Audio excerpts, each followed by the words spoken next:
ಈಗಾಗಲೇ ಸುಮಾರು 6 ರಸ್ತೆಗಳ ಸಭಾಧ್ಯಕ್ಷ ನಮ್ಮ ಅರ್ಬನ್ ಡೆವಲಪ್ಮೆಂಟ್ ಸಭಾಪತಿಗಳ ಮಹಾತ್ಮ ಗಾಂಧಿ ಇಂಡಿ ರಸ್ತೆ, ಆಜಾದ್ ರಸ್ತೆ, ನವಭಾಗ, ಉತ್ಕೋ ರಸ್ತೆ ಮತ್ತು ಜೆಎಂ ರಸ್ತೆ ಸುಮಾರು 36.12 ಕೋಟಿ ರೂಪಾಯಿಗಳ ವೆಚ್ಚದಲ್ಲಿ ರಸ್ತೆ ಅಗಲೀಕರಣ ಮಾಡಿ ಜನಗಳಿಗೆ ಈಗಾಗಲೇ ಸಭಾಪತಿಗಳಿಗೆ ಅದನ್ನ ಉಪಯೋಗ ಮಾಡ್ಲಿಕ್ಕೆ ಕೊಟ್ಟಿದ್ದೀವಿ ಸಭಾಧ್ಯಕ್ಷ.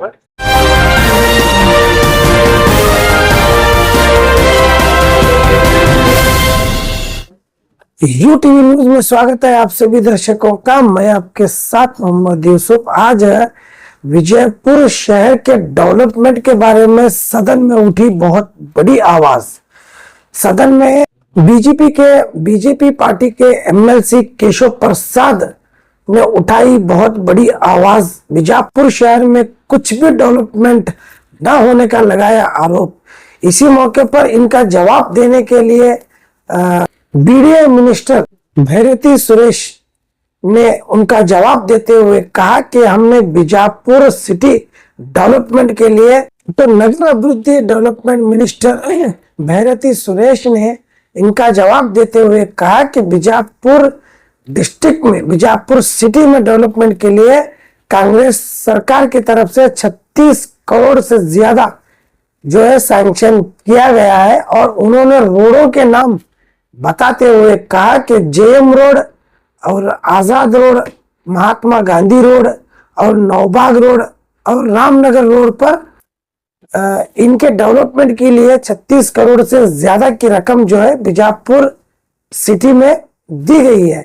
और यहाँ पर सबसे बड़ा सवाल ये उठकर सामने आता है कि हर बार, हर भाषण में हो या हर स्टेटमेंट में हो, नगर शासक बसनगौड़ा पाटिल यत्नाल ने कहा है कि बीजापुर सिटी का डेवलपमेंट का काम जो है वो पूरी तरीके से हो चुका है। और वो बसनगौड़ा पाटिल यत्नाल साहब हर बार ये दावा करते हैं कि बीजापुर सिटी जो है वो सिंगापुर बन चुका है, चाहे तो आप आकर देख सकते हैं। तो फिर सदन में उन्हीं के पार्टी के फिलवक्त जो है बसनगौड़ा पाटिल यत्नाल साहब को जो बीजेपी पार्टी से उच्चाटित किया गया है, लेकिन फिर भी बीजेपी के एमएलसी केशव प्रसाद ने बीजापुर सिटी डेवलपमेंट पर जो आवाज उठाई हुई है, इस पर एक सबसे बड़ा सवाल उठ के सामने आता है कि जो विजयपुर नगर शासक बसनगौड़ा पाटिल यत्नाल साहब कहते हैं कि बीजापुर का डेवलपमेंट पूरा हो चुका है और सिंगापुर बन चुका है, तो फिर बीजेपी के एमएलसी का सवाल उठाने का सदन में इसका क्या मतलब है? जब नगर शासक बसनगौड़ा पाटिल यत्नाल ने कई अपने भाषणों में कहा है कि बीजापुर सिटी को सिंगापुर बनाया हुआ है, पूरे बीजापुर के रोडों का काम पूरी तरीके से कंप्लीट हो चुका है, तो फिर भी बीजेपी के एमएलसी केशव प्रसाद ने इस सदन में सवाल उठाने की जरूरत क्यों महसूस की? और इसके जवाब में जो मिनिस्टर भैरती सुरेश ने जवाब दिया कि 36 करोड़ से ज्यादा जो है बीजापुर सिटी डेवलपमेंट के लिए हमने दे चुके हैं, तो फिर डेवलपमेंट तो अभी क्यों का त्यों है? ना तो जेएम रोड की रोड बन पाई, ना ही आजाद रोड गांधी चौक के पास की रोड बन पाई, ना ही रामनगर की रोड बन पाई, ना ही बस स्टैंड के पास जो काम हुआ है नौबाग रोड पर, वो टोटली जो है कड़पे कामगारी हुआ है, सही तरीके से काम नहीं हुआ है। जगह जगह जो रोड है वो क्रैक नजर आ रही है। तो यहाँ पर जो है भ्रष्टाचार बड़े पैमाने पर नजर आ रहा है। तो ये जो 36 करोड़ रुपए सैंक्शन होने की बात की जा रही है, तो ये पैसा आखिर किसके जेब में गया, कौन से नेता के जेब में गया, ये सबसे बड़ा सवाल जो है उठ के सामने आ रहा है। अभी यहाँ पर जो है नगर शासक जो है बसनगौड़ा पाटिल यत्नाल बीजेपी के उच्चाटित एमएलए होने के बावजूद भी दावा करते हैं कि करोड़ों रुपए जो है बीजापुर नगर डेवलपमेंट के लिए उन्होंने फंड लाकर इस्तेमाल किया है। और उस्तुवारी मंत्री एमबी पाटिल साहब ने भी कहा कि कई जगह गुदरी पूजा करके इन्होंने भी कहा कि बीजापुर डिस्ट्रिक्ट के लिए 130 करोड़ रुपए अनुदान मिला हुआ है। तो डेवलपमेंट का काम बीजापुर सिटी में पीछे क्यों है? क्यों बीजापुर सिटी जो है दूसरे डिस्ट्रिक्टों से पीछे है? ये सबसे बड़ा सवाल उठकर सामने आ रहा है। देखिए पूरी रिपोर्ट। ಮಾನ್ಯ ಸಭಾಪತಿಗಳೇ, ನನ್ನ ಪ್ರಶ್ನೆ ನಗರಾಭಿವೃದ್ಧಿ ಮತ್ತು ನಗರ ಯೋಜನೆ ಸಚಿವರಿಗೆ. ಸನ್ಮಾನ್ಯ ಸಭಾಪತಿಗಳೇ, ಉತ್ತರವನ್ನು ಒದಗಿಸಲಾಗಿದೆ. ಮಾನ್ಯ ಸಭಾಪತಿಗಳೇ, ಈ ಉತ್ತರದಲ್ಲಿ ನೋಡಿ, ನಾನು ತುಂಬಾ ಸ್ಪಷ್ಟವಾದಂತ ಪ್ರಶ್ನೆಗಳನ್ನ ಕೇಳಿದ್ದೆ. ನಗರದ ಒಳಗಿರುವಂತಹ ರಸ್ತೆಗಳು ತುಂಬಾ ಕಿರಿದಾಗಿವೆ, ಹೊರಗೋಗುವಂತದ್ದನ್ನ ಕೆಲವಾರು ಮೀಟರ್ಗಳಲ್ಲಿ ನೀವು ವಿಸ್ತರಣೆ ಮಾಡಿದಿರಿ. ಆದ್ರೆ ಒಳಗಿರುವಂತ ರಸ್ತೆಗಳನ್ನ, ವಿಜಯಪುರವನ್ನ ಒಟ್ಟಾರೆಯಾಗಿ ಗಮನದಲ್ಲಿ ಇಟ್ಕೊಂಡು ಏನ್ ಮಾಡಿದಿರಿ ಅಂತ ಹೇಳಿದ್ರೆ ಅದಕ್ಕೆ ಸರಿಯಾದಂತ ಉತ್ತರ ಇಲ್ಲಿ ಇಲ್ಲ. ಮತ್ತೆ ಇನ್ನೊಂದು, ಅದರಲ್ಲೇ ಮಾಸ್ಟರ್ ಪ್ಲಾನ್ ಅಂತಾನು ಇದೆ. ಆ ಮಾಸ್ಟರ್ ಪ್ಲಾನಿನ ಕಾರ್ಯಗತಗೊಳಿಸುವಂತ ಕೆಲಸ ಎಲ್ಲಿ ತನಕ ಬಂದಿದೆ? ಮಾಸ್ಟರ್ ಪ್ಲಾನಿನ ಪರವಾಗಿ ಕಾರ್ಯಗತಗೊಳಿಸಿರುವಂತ ಕೆಲಸ ಎಷ್ಟು ಪರ್ಸೆಂಟ್ ಆಗಿದೆ, ಎಷ್ಟು ಪರ್ಸೆಂಟ್ ಬಾಕಿ ಉಳಿದಿದೆ? ಇದು ನನ್ನ ಮೂಲ ಪ್ರಶ್ನೆ. ಸಚಿವರು, ಸನ್ಮಾನ್ಯ ಸಭಾಪತಿಗಳೇ, ನನ್ನ ಸದಸ್ಯರು ವಿಜಯಪುರ ಮಹಾನಗರದಲ್ಲಿ ಸಂಚಾರ ದಟ್ಟಣೆ ಆಗಿರುವಂತದ್ದು ಸರ್ಕಾರಕ್ಕೆ ಗಮನಕ್ಕೆ ಬಂದಿದ್ಯಾ ಅಂತ ಸಭಾಧ್ಯಕ್ಷ? ಹೌದು, ಬಂದಿದೆ ಅಂತ ಹೇಳಿದ್ದೀನಿ ಸಭಾಧ್ಯಕ್ಷ. ಈಗಾಗಲೇ ಸುಮಾರು 6 ರಸ್ತೆಗಳು ಸಭಾಧ್ಯಕ್ಷ, ನಮ್ಮ ಅರ್ಪಣೆಪುಟ್ಟ ಸಭಾಪತಿಗಳೇ, ಮಹಾತ್ಮ ಗಾಂಧಿ, ಇಂಡಿ ರಸ್ತೆ, ಆಜಾದ್ ರಸ್ತೆ, ನವಭಾಗ, ಉಡ್ಕೋ ರಸ್ತೆ ಮತ್ತು ಜೆಎಂ ರಸ್ತೆ ಸುಮಾರು 36.12 ಕೋಟಿ ರೂಪಾಯಿಗಳ ವೆಚ್ಚದಲ್ಲಿ ರಸ್ತೆ ಅಗಲೀಕರಣ ಮಾಡಿ ಜನಗಳಿಗೆ ಈಗಾಗಲೇ ಸಭಾಪತಿಗಳಿಗೆ ಅದನ್ನ ಉಪಯೋಗ ಮಾಡ್ಲಿಕ್ಕೆ ಕೊಟ್ಟಿದ್ದೀವಿ ಸಭಾಧ್ಯಕ್ಷ.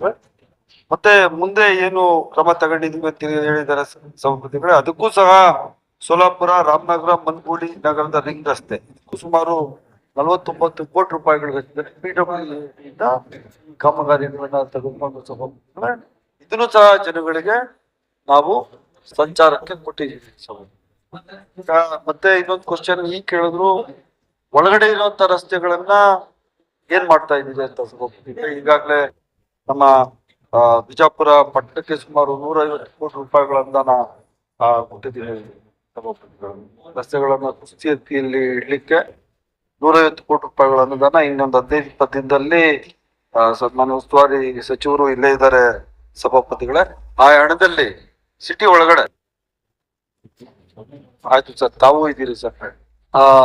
ಸನ್ಮಾನ್ಯ ಸಭಾಪತಿಗಳೇ, ಇಲ್ಲಿ ಸಚಿವರು, ಇಬ್ರು ಸಚಿವರು ಆ ಜಿಲ್ಲೆಗೆ ಸಂಬಂಧಪಟ್ಟವ್ರು ಇದ್ದಾರೆ ಸಭಾಪತಿಗಳೇ. 150 ಕೋಟಿ ರೂಪಾಯಿಗಳು ಕೊಟ್ಟಿದ್ದೀನಿ ಸರ್. ಈಗ ಇನ್ನೊಂದು 15-20 ದಿವಸದಲ್ಲಿ ಕೆಲಸಗಳನ್ನ ಮಾಡಿ ಮತ್ತೆ ಸಂಚಾರ ಮುಕ್ತ ಮಾಡ್ಲಿಕ್ಕೆ ಏನೇನು ಕ್ರಮಗಳನ್ನ ನನ್ನ ಇಲಾಖೆಯಿಂದ ತಗೋಬೇಕು ಅದನ್ನೆಲ್ಲ ಕೆಲಸಗಳನ್ನ ನಾವು ಮಾಡ್ತೀವಿ ಅಂತ ಹೇಳಲಿಕ್ಕೆ ಬಯಸ್ತೇನೆ ಸಭಾಪತಿಗಳೇ. ಮತ್ತೆ ಮುಂದುವರೆದು ಮೆಟ್ರೋ ರೈಲು ಏನಾದ್ರೂ ಇದೆಯಾ ಅಂತ ಕೇಳಿದ್ದಾರೆ ಸಭಾಪತಿಗಳೇ. ಆದ್ರೆ ಪ್ರಸ್ತುತವಾಗಿ ಬಿಜಾಪುರ ಪಟ್ಟಣಕ್ಕೆ ಮೆಟ್ರೋ ರೈಲು ಕಲ್ಪಿಸುವ ಯಾವುದೇ ಯೋಜನೆ ಸರ್ಕಾರದ ಮುಂದೆ ಇರುವುದಿಲ್ಲ. ನನ್ನ ಪ್ರಶ್ನೆಯನ್ನ ವಿಜಯಪುರ ನಗರಕ್ಕೆ ಸೀಮಿತವಾಗಿ ಕೇಳಿದ್ರು ಕೂಡ ಕರ್ನಾಟಕದಾದ್ಯಂತ ಈ ಎಲ್ಲ ಟೈರ್ 2, ಟೈರ್ 3 ಸಿಟೀಸ್ಗೆ ಸಮಸ್ಯೆ ಇದ್ದೇ ಇದೆ. ಮಾನ್ಯ ಸಚಿವರೇ, ಇದನ್ನೊಂದನ್ನೇ ಇಟ್ಕೊಂಡು ನಾನು ಪ್ರಶ್ನೆ ಮಾಡ್ಲಿಲ್ಲ. ಅಂದ್ರೆ ಒಟ್ಟಾರೆ ವಿಜಯನಗರವನ್ನೇ ಗಮನಿಸದಂತೆ 3 ಲಕ್ಷ ಜನಸಂಖ್ಯೆ ಜಾಸ್ತಿ ಇರುವಂತ ಎಲ್ಲಾ ಮಹಾನಗರಗಳಲ್ಲೂ ನಿಮ್ ಯೋಜನೆ ಏನಿದೆ? ಯಾಕಂದ್ರೆ ಮುಂಬರುವಂತ ದಿನಗಳಲ್ಲಿ ಈ ಎಲ್ಲಾ ನಗರಗಳು ಕೂಡ ಇದೇ ರೀತಿ ಸಮಸ್ಯೆಯನ್ನ ಎದುರಿಸುತ್ತೆ. ಹಾಗಾಗಿ 3 ಲಕ್ಷಕ್ಕೆ ಮೇಲ್ಪಟ್ಟಂತ ಎಲ್ಲ ಮಹಾನಗರಗಳಿಗೆ ಒಂದು ಮಾಸ್ಟರ್ ಪ್ಲಾನ್ ತಯಾರು ಮಾಡುವಂತ ಯೋಜನೆ ಇದೆಯಾ? ಮಾಡ್ಬೇಕು. ಈಗ ಮೆಟ್ರೋ ಯೋಜನೆ ತರಲ್ಲ ಅಂತ ಹೇಳಿದ್ರು ಮಾನ್ಯ ಸಭಾಪತಿಗಳೇ. ಮೆಟ್ರೋ ಯೋಜನೆ ಫೀಸಬಲ್ ಇಲ್ವಾ ಅನ್ನುವಂಥದ್ದಕ್ಕೊಂದು ಚರ್ಚೆ ಆಗ್ಬೇಕು, ಮತ್ತೆ ಅದಕ್ಕೊಂದು ಕಮಿಟಿ ಆಗ್ಬೇಕು. ಜೊತೆಗೆ ಒಳಗಡೆ ಇರುವಂತಹ ರಸ್ತೆಗಳನ್ನ ಆತರ ಮೆಟ್ರೋ ಬರಲ್ಲ, ಬೇರೆ ಬರಲ್ಲ ಅಂತಂದ್ರೆ ಹೇಗ್ ಸರಿ ಮಾಡೋದು? ಅಲ್ಲಿ ಸುಧಾರಣೆ ಮಾಡೋದು ಹೇಗೆ? ಕಿರಿದಾದಂತ ರಸ್ತೆಗಳನ್ನ ಏಕಮುಖ ರಸ್ತೆ ಮಾಡ್ಬೇಕಾ, ಅಥವಾ ಇನ್ನೊಂದೇನಾದ್ರೂ ಒಂದು ಪ್ಯಾರಲಲ್ ರಸ್ತೆಗಳನ್ನ ನಿರ್ಮಾಣ ಮಾಡ್ಬೇಕಾ? ಯಾವ ರಸ್ತೆಗಳಿಗೆ ಅತ್ಯಂತ ಜನಸಂದಣಿ ಜಾಸ್ತಿ ಇದೆ, ಮತ್ತೆ ನಗರದ ಒಳಗಡೆ ಜನ ಆರಾಮವಾಗಿ ಓಡಾಟ ಮಾಡ್ಬೇಕು ಅಂದ್ರೆ ಮೋಟಾರ್ ವಾಹನಗಳನ್ನ ಎಲ್ಲಿ ನಿಯಂತ್ರಿಸ್ಬೇಕು? ಬರೀ ದ್ವಿಚಕ್ರ ವಾಹನಗಳನ್ನೇ ಕೊಡ್ಬೇಕಾ? ಈ ಎಲ್ಲದಕ್ಕೂ ಕೂಡ ಒಂದು ಕ್ರಿಯಾನ್ವಯ ತಯಾರು ಮಾಡುವಂತದ್ದು ಪೂರಕವಾದಂತ ಪ್ರಶ್ನೆ ನಂದು. ಹಾಗಾಗಿ ಅದ್ರ ಬಗ್ಗೆ ಗಮನ ಕೊಡ್ಲಿ ಅಂತ ಕೇಳ್ಕೊತೀನಿ. ಅದ್ರ ಬಗ್ಗೆ ನನ್ಗೊಂದ್ ಸ್ವಲ್ಪ ಉತ್ತರನೂ ಬೇಕು. ಹಾಗೇನೆ ಈ ಉತ್ತರದಲ್ಲಿ FB ಪಾಟೀಲ್ರು ಇಲ್ಲಿದ್ರು, ಶಿವಾನಂದ್ ಪಾಟೀಲ್ರು ಇದ್ರು. ಅವ್ರಿಬ್ಬರು ಮಾಡಿದ್ರೆ ಈ ಉತ್ತರ ಇನ್ನೂ ಚೆನ್ನಾಗಿ ಬಂದಿರೋದು ಅಂತ ಅನ್ಸುತ್ತೆ. ಸರಿ, ಸಚಿವರು ಉತ್ತರ ಸನ್ಮಾನ್ಯ ಸಭಾಪತಿಗಳೇ, ಮಾನ್ಯ ಸದಸ್ಯರು ಕೇಳಿದ್ರು ಇಡೀ ರಾಜ್ಯಾದ್ಯಂತ ಏನು ಕ್ರಮಗಳನ್ನ ತೆಗೆದುಕೊಂಡಿದೀವಿ ಅಂತ ಸಭಾಪತಿಗಳೇ. ಇಡೀ ರಾಜ್ಯಾದ್ಯಂತ ಸುಮಾರು ನಮ್ಮ ಸರ್ಕಾರ ಬಂದ್ಮೇಲೆ ಸಭಾಪತಿಗಳೇ 2600 ಕೋಟಿ ರೂಪಾಯಿಗಳನ್ನ 13 ಮಹಾನಗರ ಪಾಲಿಕೆಗಳು ಕೊಟ್ಟಿದ್ದೀವಿ ಸಭಾಪತಿ. ಈಗಾಗಲೇ ಕೆಲವೊಂದು ಮಹಾನಗರ ಪಾಲಿಕೆಗಳು ಶುರು ಆಗಿದೆ.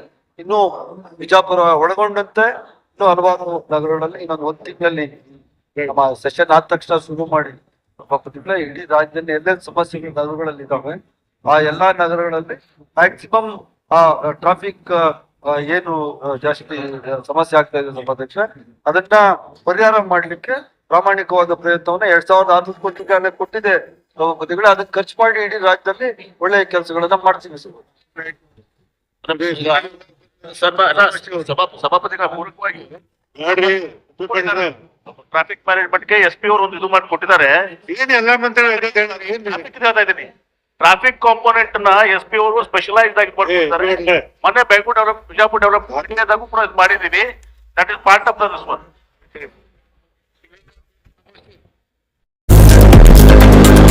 लेटेस्ट न्यूज अपडेट्स के लिए YouTube एक्सप्रेस को सब्सक्राइब कीजिए, साथ में बेल आइकॉन को भी क्लिक कीजिए। साथ ही साथ लाइक, शेयर और कमेंट करना ना भूलिए।